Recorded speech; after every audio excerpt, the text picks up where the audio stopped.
what do we mean by data-driven trade finance today, and how is 129 Knots amplifying that? Yes, so I think there's a big shift between what the banks have been doing for centuries in the right way and continue to do with large corporates, where it's all about the relationship with the corporate and different ways to collateralize their trade finance or lending activities. So the trust is in the relationship, the history, and the size, of course, of the corporates, the large corporates they finance. With non-bank originators like 129 Knots and more the longer tail of businesses, the SME, including the SMEs, it's all about focusing on the transaction more than the relationship, because non-bank originators, and in particular 129 Knots, are highly specialized in terms of financing specific activities like global bunkering, which is $150 to $200 billion sector. So the whole purpose of non-bank originators, and in particular indeed 129 Knots, is to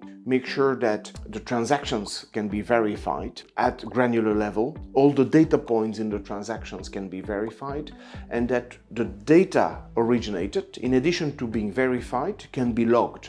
So it's proven as tamper-proof and traceable from a historic perspective, and delivered as trusted data or insights to the liquidity providers mainly, as part of the originate to distribute model. So it's a big shift, and when we're talking about data-driven finance, it's all about focusing on the granular transactions and other data points rather than the whole relationship. The two techniques and methods are valid, of course. The new one doesn't invalidate the existing one, but this is where technology and expertise in a particular segment are so important for non-bank lenders. And this is where 129 Knots stands out, given the expertise of the team in the global bunkering business. You can only scale that with technology, but technology alone would not allow any company to enter the bunkering segment without the expertise. So that's very important, and I would recommend institutional investors,